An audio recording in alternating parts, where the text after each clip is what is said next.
around you nervous. Sneaky talking like you like that, now you acting turtle. Yeah, you ain't like that, you ain't catch a murder. I be threat me on my DM, we ain't never worked. Bleed, free the Steve, yeah, I call him Kurt. He be to himself and he'll catch a murder. I'm smoking weed, I don't fuck with dirty. Yo! Can't trust an E, cause Wagwan people, fam. New video today, fam. That's the intro. That's how we're gonna start doing intros from now on. Do you know what I'm saying?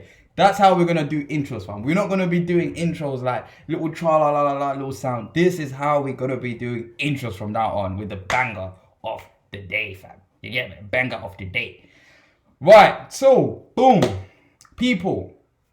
It's Sunday today, so I thought like, why not?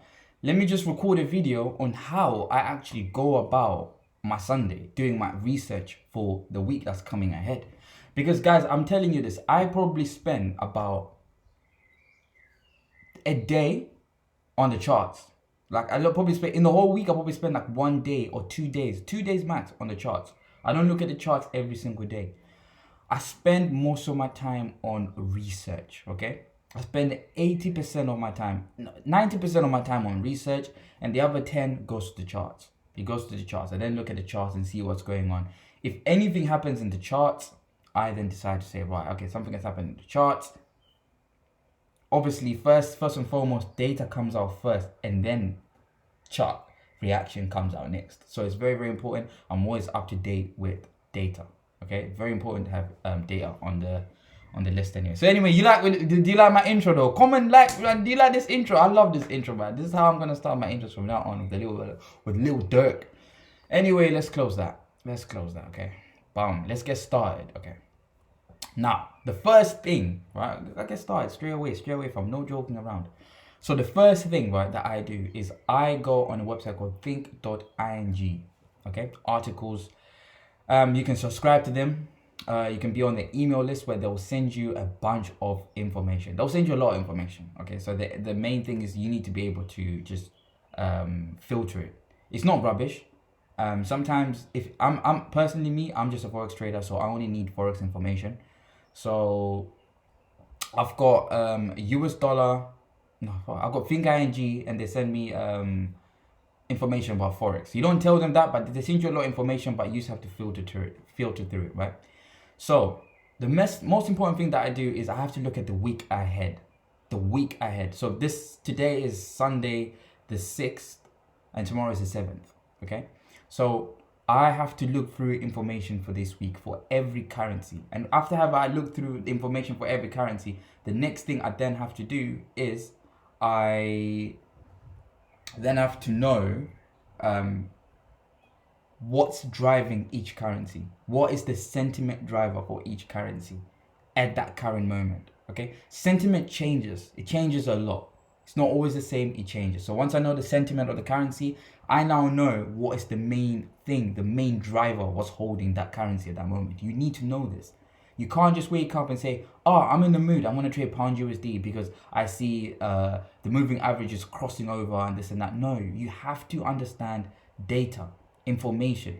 And the information that you get on the week ahead is based on pure data only. It's not based on Fibonacci. It's not based on moving averages. It's not based on Ichimoku, whatever you call it, any indicator that you know that's out there. It's not based on technicals usually at all. It's based on pure data only. So this is NFP, this is economic data like employment, CPIs, PMIs, all of this information. Especially right now we've got a COVID situation. It's based on global recoveries. Any signs of global recovery that's happening at the moment in the markets, not globally basically, any global recoveries that's taking place globally, that can increase a demand in commodity currencies like the Australian dollar and the New Zealand dollar, and also the euro, because the euro is improving its vaccination rollout. So this kind of information, basically that example I've just given you right there, this information you need to know about each currency, right? So these guys do a week ahead. So they've got US dollar here, where they explain all the things about US dollars. Like I told you guys, it's all about data. CPI had to come in at 3.7 year on year. The jumping inflation is largely expected by markets and may fail to drive a big change in the Fed's rate expectations.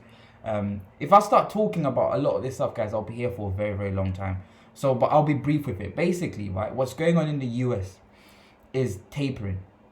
It hasn't started yet, it hasn't happened yet, but the market is trying to predict when the Fed is going to start tapering. Okay, so tapering is basically when the Fed will ease off. They ease off being accommodative, so they're not printing as much money to support the economy. Okay, so that's when you see rates going up, because when they ease off, the rates go up. Okay, so the market is trying to predict, more like they're trying to work out when the Fed is actually going to start tapering. But the Fed is saying once we see good data coming in, right? Once we see inflation expectations hit, right, which is the 2% or slightly a bit higher, then we can start the tapering. Okay, so at the moment, CPI information, right? CPI data is very, very important because it looks at it looks at whether inflation has gone up or down.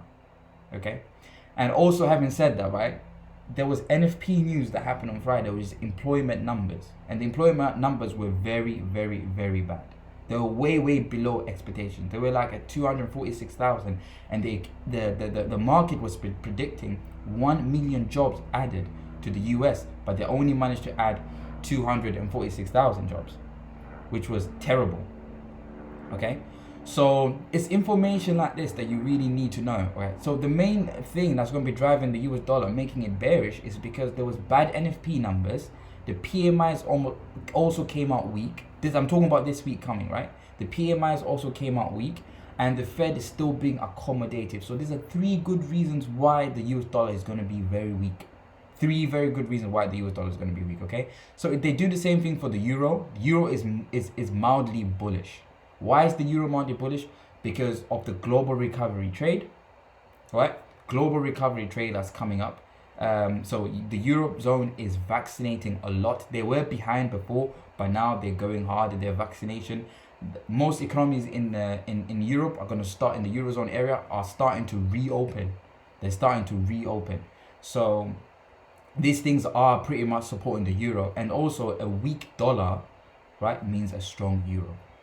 Okay, so Euro USD is pretty much in line with Euro US dollar is pretty much in line with the fundamentals of a weaker dollar and the global recovery happening in Eurozone. Okay, so there's the Japanese yen as well, battling with correlation. So you can read all this stuff. The pound, there was talks about the tapering. The pound has actually tapered. They've actually slowed down their bond purchases.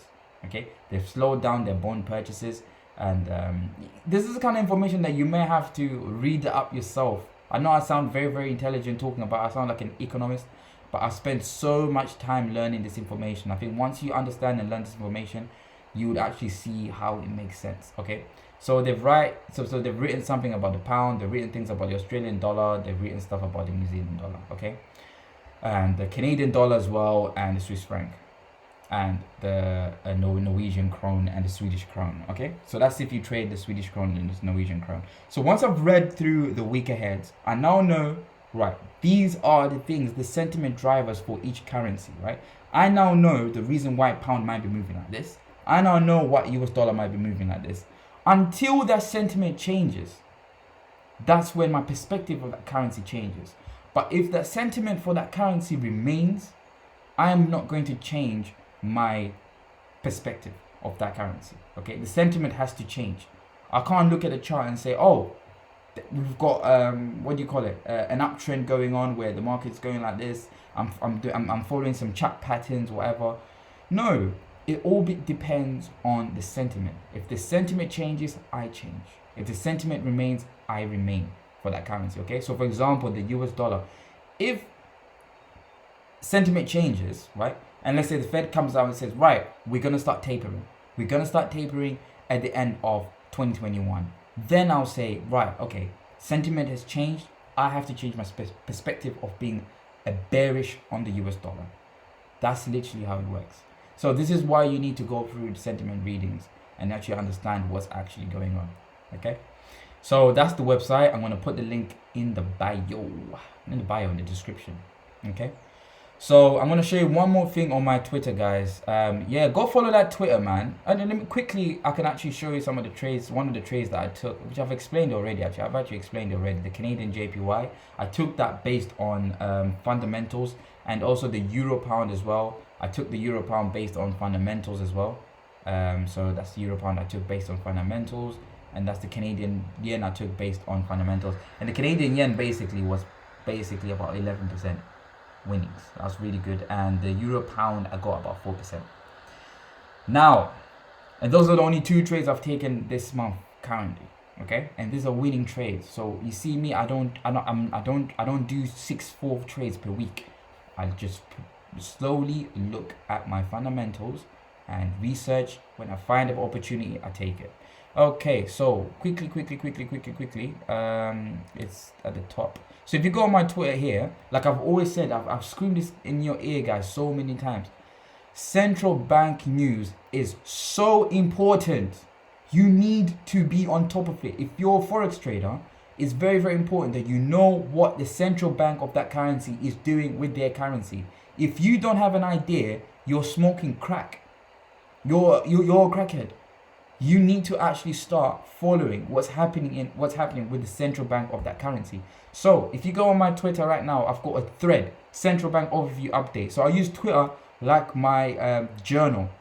I don't like writing. I don't like using Notion. I like to use this on Twitter, make it public. I can just go there and take a look. I can attach some links to it if there's anything that's on there. Normally Twitter has a lot of amount of information that I can actually just click on and I retweet it, so it all goes on my profile. So I've got all this bundle of information. So I use Twitter like my journal. So it's like an open journal. So you can see here, guys, I've got information about each central bank. I don't have Royal Bank of New Zealand at the moment because I'm waiting for information to come out about that. But every time there's a central bank news and something changes, I delete it and put the one that's recent. Or if any sentiment has changed or their perspective have changed on how they're going to handle their own currencies, I also change this here. So I've got every single currency on here, everything that makes sense to me, and I just basically look at that information. Okay, so that's there on my Twitter. So after I've done that, right, I then go to CFTC, commitment of traders. Guys, bear this in mind. This is purely based on data, guys. I haven't even looked at the charts.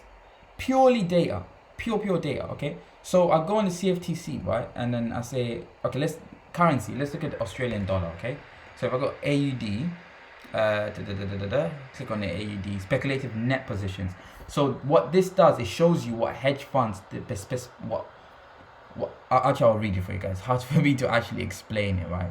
So what does it say here? I'm trying to look. Consider indicator of analyzing market sentiment. Okay, so the commitment of traders report is considered an indicator for analyzing market sentiment, and many speculative traders use this data to help them decide whether or not to take a long or a short position. Okay, it's released every Friday at 3:30. It's basically released every single Friday. So this basically tells you hedge funds, all these big firms, what the currencies that they're starting to increase their net longs and the currencies they're starting to increase their net shorts. So where the hedge funds or the big traders, where they're really interested, the currencies where they're really interested in, right? So for example, I'll look at Australian dollar, for example. It was negative 1.4k. Okay, so it's gone to a positive now, which is 1.5k. So it's gone up. So the net long positions for the Australian dollar have increased.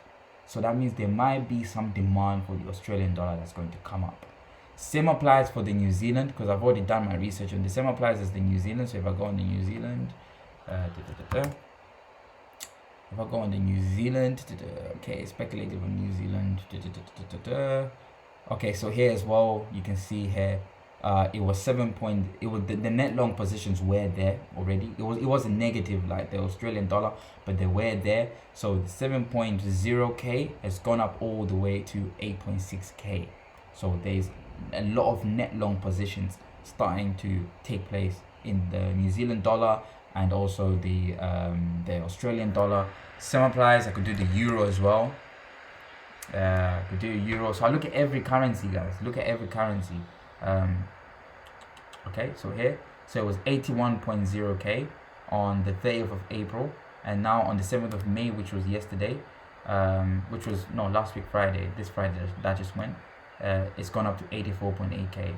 So there's so many. So remember when I told you guys when I was explaining about the Euro USD, and I said Euro global recovery, vaccination rollout improving, markets the economy reopening, US dollar tapering, not being accommodative, US dollar bad NFP numbers and PMI numbers and all sorts, and I put the two together and I said Euro USD is a very good trade. So I've come to a conclusion that Euro USD is the trade I'm actually going to be looking at for opportunity. So it's what we call a divergence. Okay, so you've got this currency doing this and another currency doing this opposite. This one is very, very weak and this one is very, very strong. Fundamentally, not technically, fundamentally, this one is strong and this one is weak. Fundamentally, not technically, it's based on data only. Okay, so we call that a divergence. There's a divergence on it. Okay, so Euro USD, a very good trade to take. Once I've done that, right? So I've done the CFTC. It's all on investing.com. I'm gonna put the links, all the links below, guys, so you can make use of that.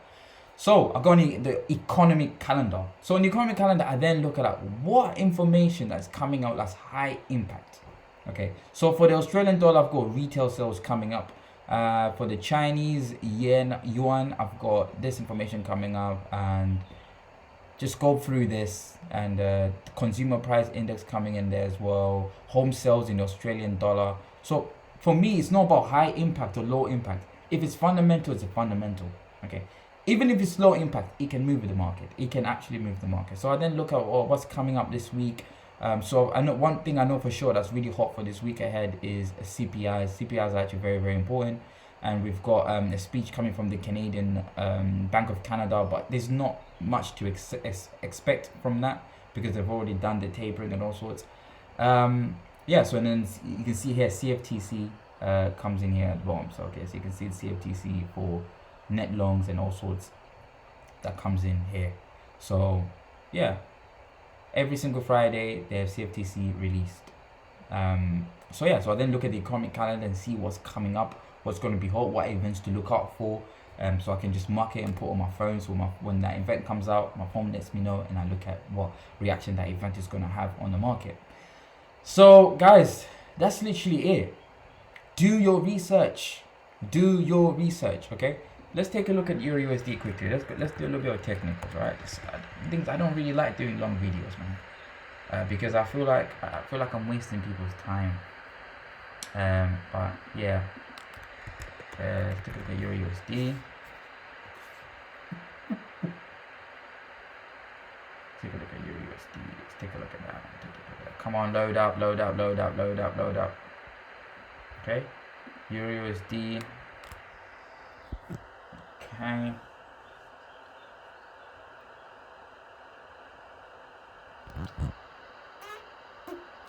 Come on, man. Give me some candles, bro. What the fuck? Let me close this. So, like I've said, guys, I'm gonna put some the links below. So all the links are all gonna be below. So candles. So you can see this big move here that's happening in Euro USD. That was because of the NFP numbers that came out really, really negative. That was really bad. Those NFP numbers were probably, but that was a disappointment. I'm not gonna lie, that was a big disappointment. Let me put my face here this side. Okay. Auto. Okay, so I trade the 1 hour time frame based on the daily time frame. So I trade the 1 hour time frame. So yeah, so I'm basically gonna be looking out for pullbacks in Euro USD only. That's the only trade I'm really gonna be focusing on. Potentially going to be looking at Australian dollar USD as well. That's another trade I'm going to be looking at, or the Australian dollar versus the Japanese yen, more specifically, because the Japanese yen has net shorts. It's pretty high. So if I go on the CFTC, you'll see the net shorts are still pretty much high on the Japanese yen. So I'm going to use that information. So yeah, so I'm looking at Australian Japanese yen as a very good trade I'm going to be looking at. And also, there's also the global recovery trade. So when there's a global recovery, currencies like the Australian dollar, the New Zealand dollar, they do really, really well because they're what you call commodity currencies. So they perform really, really well. So, okay. Let me get that. Okay, so they perform really, really well. So because it's a commodity currency, it does really well. So I'm going to be looking at the Australian dollar. How did I get this off, man? Okay, so I'm going to be looking at the Australian dollar, Japanese yen. I'm going to be looking at the Euro USD. I'm going to be looking at, yeah, those are the two currencies I'm going to be really paying attention to. So we already have a pullback coming in here. That's pretty much sweet. And yeah, so let's do this here. It's going to be a long video. Fuck this, man. I always start talking shit, man. I can't help it. So yeah, so that's my area of support here. I'm going to be looking for the trade coming back into this area here. So in that area there, I'm going to be looking for buys on the Euro USD. So no, on the Aussie yen, but on the Euro USD as well, I'm going to be paying attention to that. So that's purely based on data. Right, guys, that's me done on the video.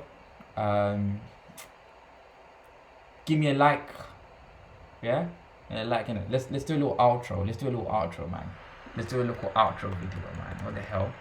Go on YouTube, man. Put a little song in it. Hey, comment below the next song. The song that you lot want me to play, I'm gonna play that. You lot need to comment and let me know the song that you want me to play, okay? We've done the serious talking now. Now it's time to fuck around, man. Can't be serious all the time. Right at the moment, yeah. Let me say the song that I'm really playing fucking with at the moment, yeah. I love Dig That, man. Dig That. Dig That. Dig That is a good song, man. Good song, man. How high is a tune, bro? Don't give me an advert, because I'm gonna get pissed off. Don't give me Media costs keep rising. It's time to try Taboola. Give me a fucking advert, bro. I don't want an advert, bro. Okay, let's do that. Wait. Parental guidelines, bro. We can't be talking about them things. Anyway, guys, peace. Look after yourself.